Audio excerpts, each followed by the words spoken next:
Guys, we're back, and no fucking hurricane, but we do got a cop now. Slammed on brakes right in front of me, so scared me a little bit.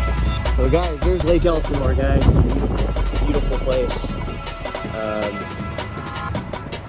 You know, not many big lakes out here. I mean, there's Lake Tahoe in California, and there's you know, there's Lake Scattered, Mammoth. There's a few lakes, Big Bear Lake, but this is one of them. So it's a pretty good sized lake. Let's talk about crypto. Let's kind of talk about it.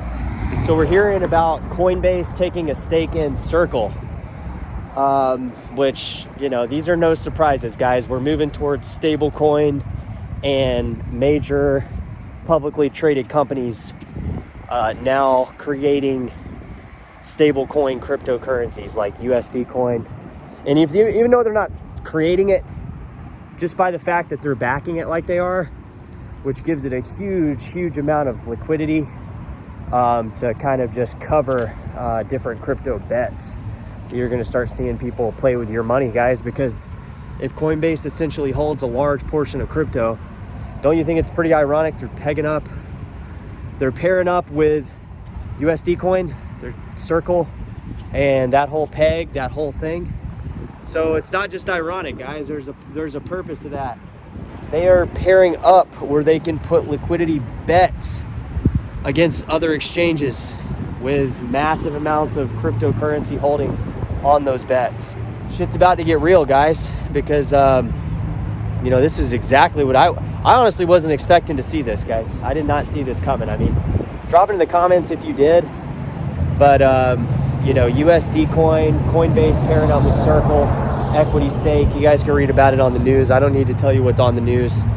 I'm just here to digest it for you guys and kind of get you guys to wake up and see what's going on. So, you know, yes, this is happening. Yes, this is happening right now.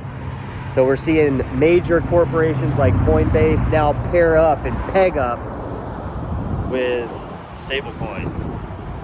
And I mean literally peg it, guys, because if Coinbase has got the bigger the stake in Coinbase in USD coin and, you know, Binance USD, all these stable coins are pegged back on exchanges with huge amounts of liquidity against these bets on cryptocurrencies against their stable coin and vice versa, guys. Just think of it as the same pot on the exchange, guys. And this is kind of what was going on in my second topic about Ethereum and Vitalik selling his stake, or not stake, he's just selling $1 million worth of Ether, which, guys, Vitalik is the creator, basically the co-creator of Ethereum. So he's one of the main guys. He's basically the main guy really now. And, you know, he's like the face of Ethereum. So what does this mean? Well, not a lot. It doesn't mean a lot, guys. It just means that he sold $1 million, and he's done this before, but did he sell his Ethereum Classic? I don't know, guys. Is any of that even worth talking about at this point? But it is kind of, I mean, drop it in the chat, guys. Let me know if he did sell all his Ethereum Classic. Maybe that was a thing that he did back at the fork with Ethereum. I don't know, guys. I'm more interested in that because you guys know I talk about Ethereum Classic on here all the time. So, you know, you start kind of developing these love stories with different cryptocurrencies and, you know, the different narratives behind them and all that. So I go back and watch my videos, guys. I don't want this to be a reminder episode of how Ethereum got created. But, you know, did he dump the same amount of Ethereum Classic? Does he even hold Ethereum Classic? Does anybody even care at this point? You know, I'd like to think people do. I do. I'm pretty curious about it, guys. I'm not curious enough to look, though. So,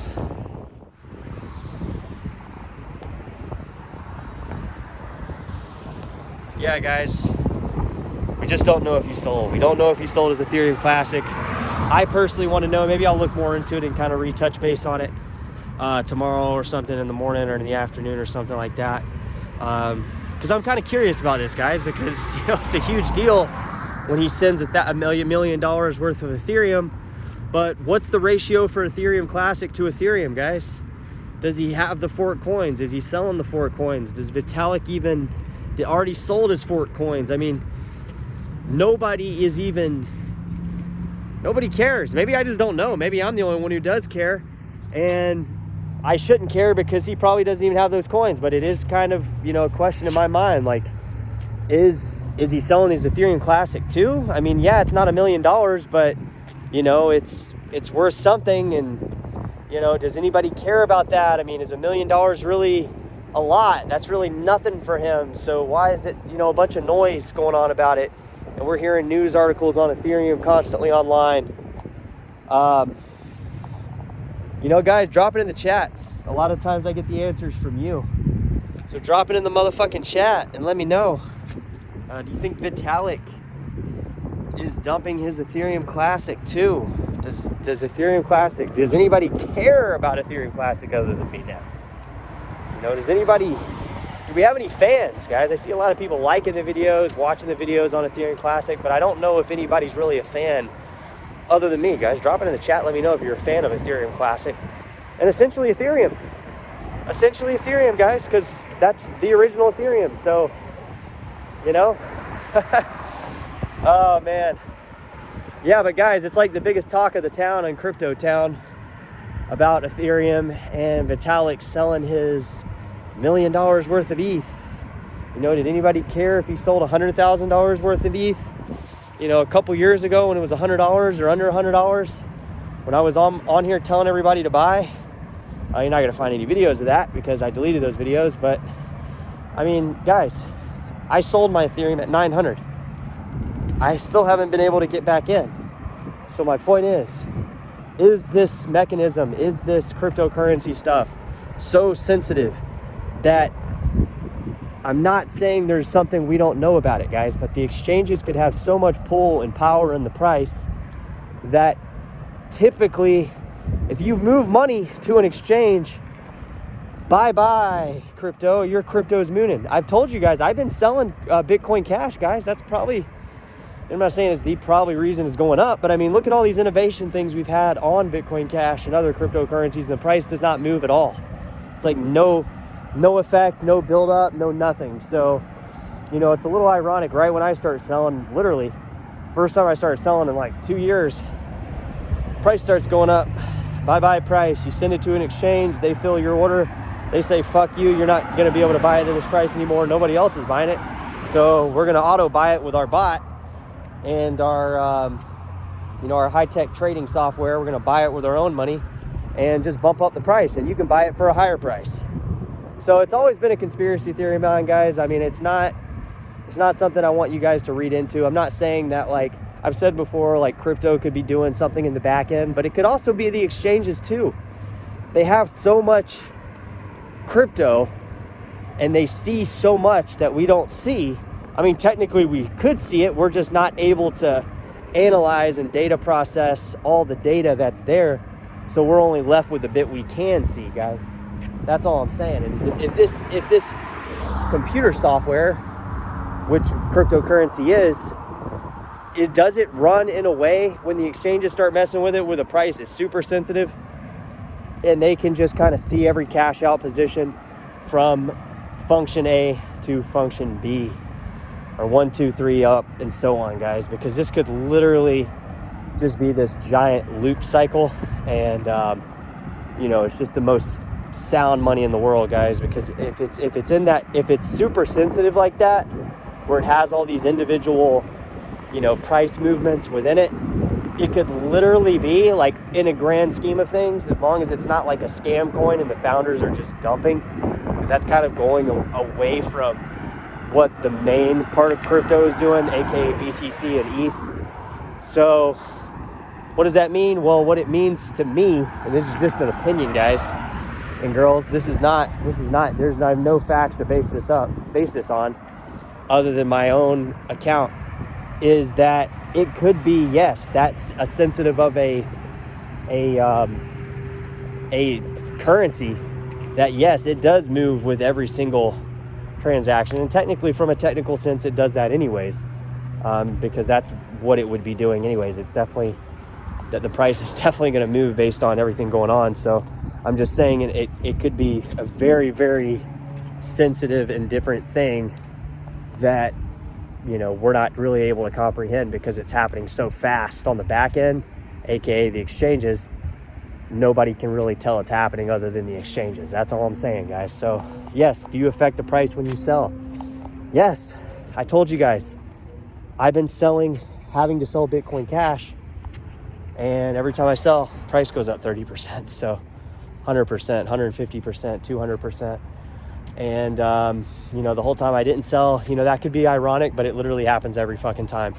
So it becomes less and less ironic the more and more it happens. And that's why I'm, you know, reaching out to you guys on the channel and just saying, yes, it could be that sensitive of a thing where it literally, the price bounces that much based on, you know, the exchanges is pushing the price where it's going. Because like I said, guys, these exchanges, they have so much fucking crypto. It would just blow your mind on how much cryptocurrency they have and how much they're fighting against other exchanges to keep the price in line on where they think that price is going in that given moment, or where they have the ability to push it. And, you know, the exchanges can be basically playing games with the price. And it's not necessarily a bad thing, guys, because the exchange's main goal is very similarly in line with our goal, and that's to get more spending power from the cryptocurrency that you already have. So really, you can't look at the exchanges as being this arch nemesis that's trying to, like, you know, fight us at every angle. Yes, there's been bad exchanges, but there's, you know, we rarely take note or take recognition to the fact that the exchanges do a lot of good shit too. So I'm just trying to get everybody on the channel to kind of realize, like, yes, Vitalik moving this money may or may not affect the price. It may affect the price a lot. Last time he did something like this, it moved the price 13% over the course of a few days. At least what I read online. I don't really remember the time that happened. I don't remember any news articles about that, but you know, I don't follow every fucking coin every single day, guys. You know, I try to follow the ones that I like, but you guys follow the ones you like, and whatever you trade and exit out of a position, just be aware that, you know, it's going to be harder and harder, at least from my perspective, guys, harder and harder to acquire those same positions. So somebody that's in crypto, yes, if I would have just held every single one of my cryptocurrencies and never sold them, any of them, like I said, guys, I've walked you through the Dogecoin millionaire status that I was, theoretical millionaire status, because it never was a thing because I sold early. But nonetheless, guys, I'm just giving you theoreticals. Like, if I would have held my fucking 67 Ethereum, which was really nothing at the time I bought them, it was only a couple grand. You know, I don't know how much that would be now. It'd be almost like, what? I don't know what Ethereum is. It'd be like 120,000 maybe US dollars. You know, I think I had like almost 70 ETH. And I still have Ethereum Classic, guys. And I mean, you know, I'm not against ETH. I'm not against any of these coins. But I'm saying, like, notice I don't hold those two coins. I don't hold, I think I have some Doge, but I mean, and some Ethereum. But it's not like I'm trying to acquire more. So I just want you to realize, guys, that, you know, there is this factor that's like, oh, you sell them, they go way up, you're going to have a hard time buying those same coins because you're just mentally fucked.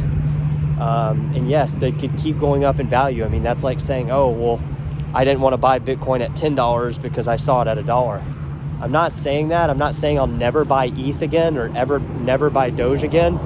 But guys, I had Doge on a bet, on just a gambling bet. Like, I was just like, yeah, I know Doge will, you know, it'll be around, it'll go up or whatever, I'll just take profits. But dude, that was like the best performing coin that I've ever owned. And Ethereum too. I mean, guys, I sold at 975. So, and I still sold at like a 10x gain almost. I had some of those purchases at like $80, $84 per Ethereum. So, you know, you're talking to somebody with actual experience. Now, I'm not giving you a good experience where I'm like, oh, yay, you know, hey, but I've always had the same idea of hold coins. Those were just some coins that I exited positions because I just was like, all right, you know, like they went up, you know, all these coins went up. I bought some other cryptos with it.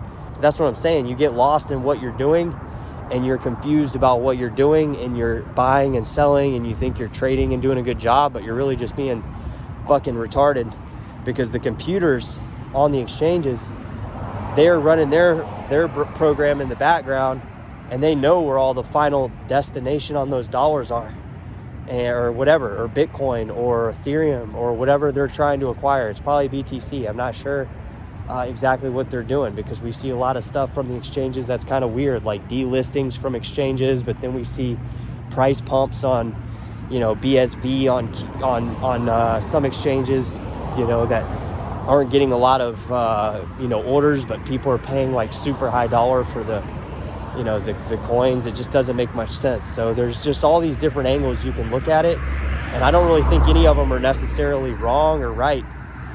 You just got to know that they're happening. You got to look at them and be aware that, like, yeah, this could be a super sensitive thing. Somebody tried to create the best money in the world, and they did a pretty fucking good job. So yeah, guys, I mean, that's kind of my take on it, on just general stuff on when people sell and whales sell their bag, you know. And the most recent whale is Vitalik, because, you know, apparently it's extremely important news when he sells like $1 million worth of you know, Ethereum. I don't know how many, you know, I don't know how many billion. He might be a billionaire, Vitalik. I mean, I'm not sure his holdings. You know, you can look it up online. There's probably the address, but he probably has wallets that are probably, I don't know, even, you know, more than just the ones that are known. So is he a billionaire? Yeah. Is that cool? Yeah. I mean, he created a great cryptocurrency, and I mean, at the end of the day, guys, you know, these are those moments that you're just like, ah, shit. When you sell, you always regret it, because and it's not in a sense of like every investment's like that, but every crypto that I've done that are mainstream cryptocurrencies, yes, they've just fucking gone up. Because that'll wrap it up for this episode. We discussed Coinbase and why they have recently taken a stake in Circle, and why this is so huge for stable coins with USD coin and all that crap with a stable coin on Circle, and, you know, just everything being intertwined, and, you know, different angles of power being pushed in different directions to try to achieve one goal, and they're trying to get more crypto. Then we also talked about Vitalik and you know, his current whale move of $1 million, which I don't think even is, you know, big deal. I don't even know why people care, honestly. And the fact that they don't care about Ethereum Classic, you know, and that's just one little thing. Like, you know, nobody would have cared if Vitalik had done this when Ethereum was $80. You know, I don't remember any big stories coming out when he sold a bunch of Ethereum. So yeah, and they've sold Ethereum times in the past, and it has affected the price 13%, guys. So we'll see how this stuff pans out over the next weeks, months, years, and decades to come, guys. Catch you in the next episode. Later.